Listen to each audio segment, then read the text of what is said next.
Yeah, we weathered the storm. We're over here in Clearwater, Pinellas County, and a big storm cell goes over. Lots of lightning, and of course we can't put our that big antenna on the top of our live truck up in the lightning. So through wind nor sleet nor dead of night, oh lightning, no, we're out. No lightning. But we're back. We're back with you, and I think the lightning's over there on your side of the bay at the moment. So be careful, everyone. Sit back, relax. I'm going to tell you a little story. I want you to meet Ann. Ann is the owner of New Dawn Animal Behavior Center, training puppies and dogs, the young, the old, the infirmed, manners with a concentration in nose work.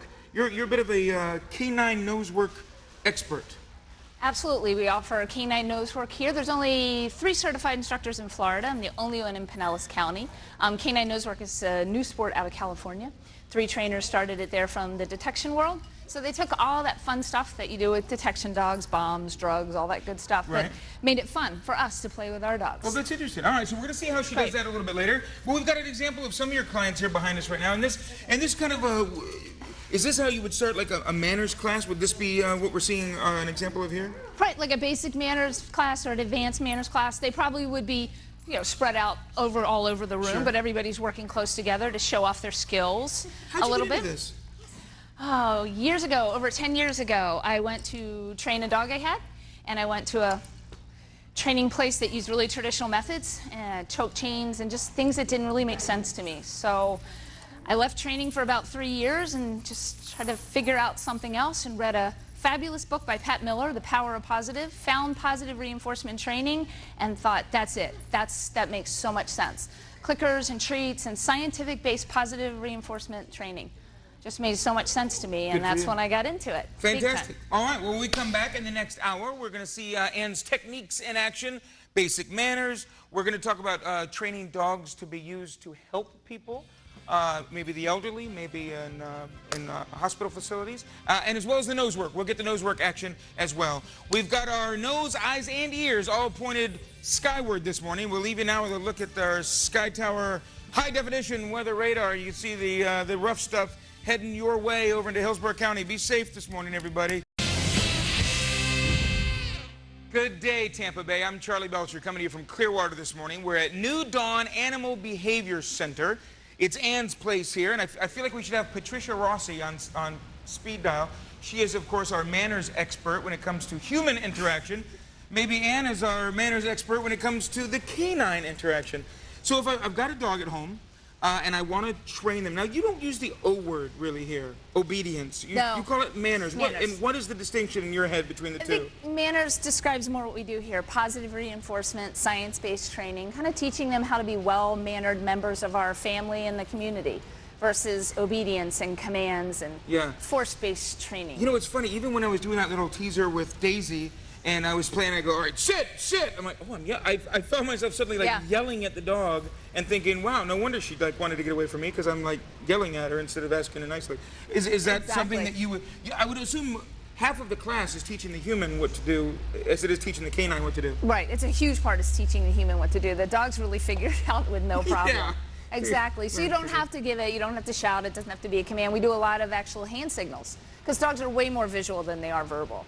A lot of times they really aren't worried about what we're saying, but they certainly follow all sorts of hand signals. Excellent. And you start them at all ages. We got a little pup over there, a gorgeous golden retriever over there. Absolutely. Gorgeous golden retriever puppy from Rescue, Golden Retriever Rescue of Mid-Florida.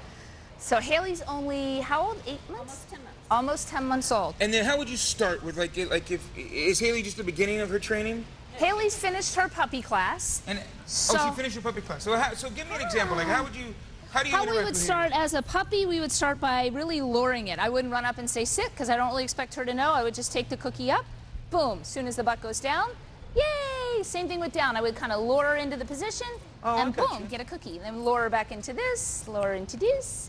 We could do some puppy push-ups. Awesome! Good. Oh, that's interesting. And just by the motions and then the positive reinforcement, she knows, hey, when I sit, she's happy with me. Absolutely. And then eventually we could quickly move to, sorry, I'm just moving around. Haley, we can move to just a hand signal, even though the cookie's not there, and then still reward. Oh, this is maybe. Very nice. And you know, I'm impressed, because that is a young golden retriever, and they're like trying to teach a rowdy 7-year-old how to do something. Very nice. Yay, good girl. Now, and then moving into the older dog, or not that old, but our little dog over here, how old is Okay, so, and then again, anybody can bring any breed in and you'll help them start to do... Actually, yeah, any breed, any age. Adopting an adult dog from adopting a puppy, absolutely. All right, describe the party trick. Let's do that. You want to do the party trick? We got about 30 seconds left. Absolutely. Remy has a great party trick where he uses his extraordinary sense of smell. So she's going to have a cookie under one of the cups. Okay. And Remy's going to tell her which one. A little bit of a shell game. All right, I found it. I'm going to try to keep my eye on it. Oh, well, I don't know if Remy's not paying attention. This is always the best. Remy says, wait, I'm on camera. Yeah. And of course, Remy did this perfectly the other night, but now suddenly... Hey, Remy, I think stage fright. Dude, I think it's under that one. Dude. Remy, just trust me. Go with that one. Hey, did it! Remy! All right, well, that's why you go to class. That's why you go to class. All right, when we come back, you can also help train dogs to become helpful and therapeutic.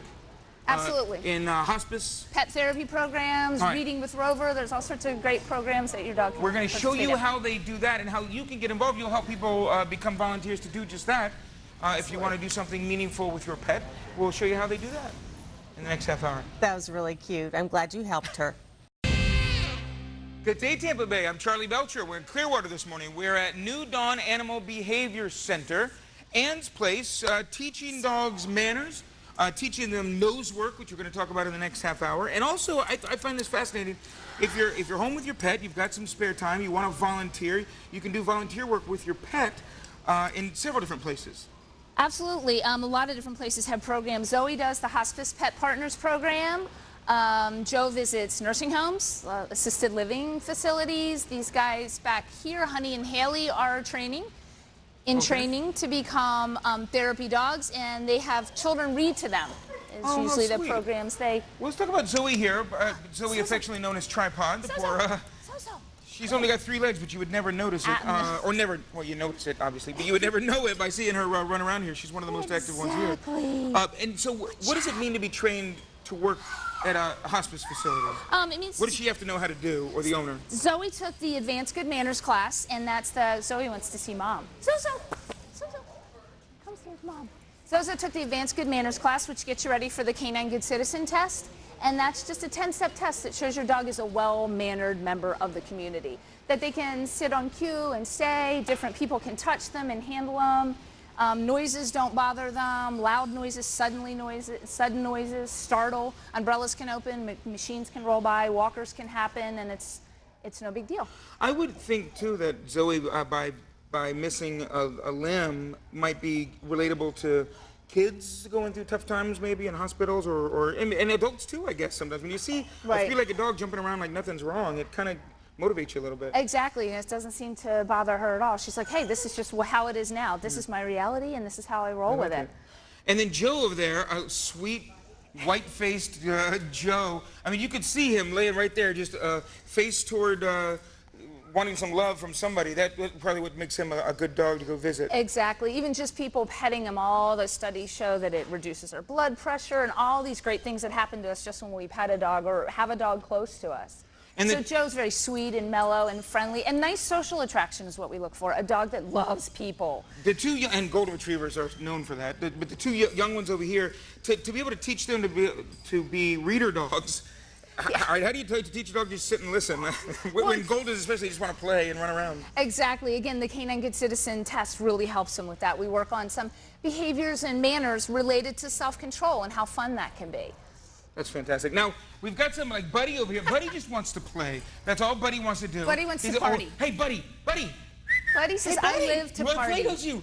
You want to play so bad. I want to party. And Buddy's a younger dog, and is Buddy just getting into this? Yes.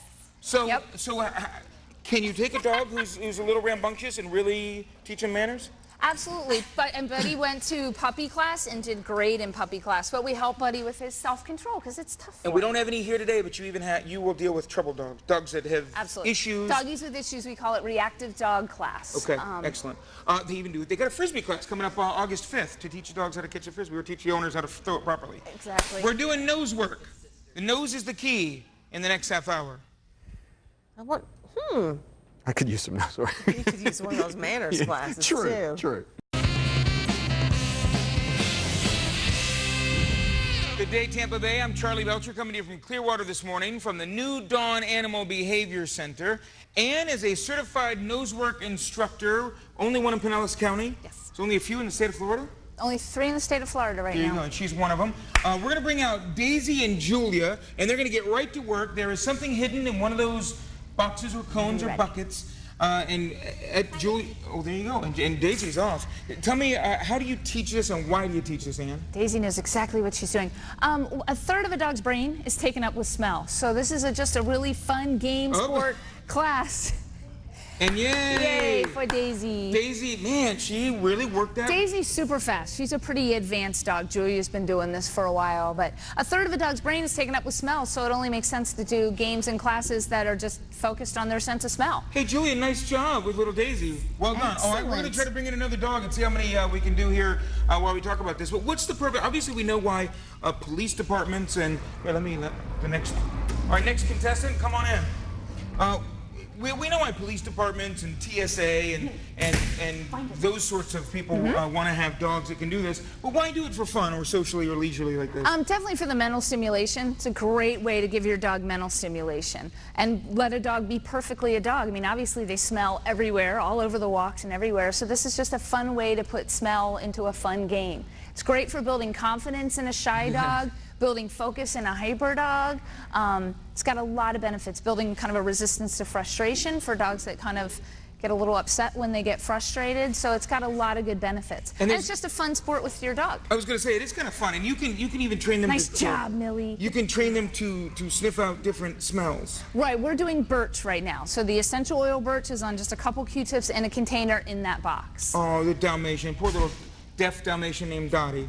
But she doesn't need her ears. All right, go Dottie, let's see if you can do your stuff here. No, that sense of smell is so powerful. I mean, it's 440,000 times better than ours. I mean, it's bigger than we can imagine. I love that when they put them off the leash and the dog just kind of goes around. And, yeah. I mean, and obviously, you know, it's no rocket science here. The dog smells, and it sniffs around until it smells something that it knows. Exactly. And the odor's everywhere. Obviously, the birch is in the air, and it's everywhere. So she's finding that strongest source of the odor, and then as she goes on to a competition, which we host here, she will alert. Yay. Eventually, the hide will be Good job, blind. Patty. Mom will have no idea where, and she didn't have any idea there. Her dog will tell her it's right here, and she'll reward. Perfect. So And you said you do competitions. I mean, it's a fun. Yep, we hosted the first ever in Florida ORT, or odor recognition test, and we're going to have another one of those this year. Perfect. The first trial in Florida will be in the first quarter of next year. And thanks a lot. I appreciate it. And open the door, let all the Thank dogs you. come in.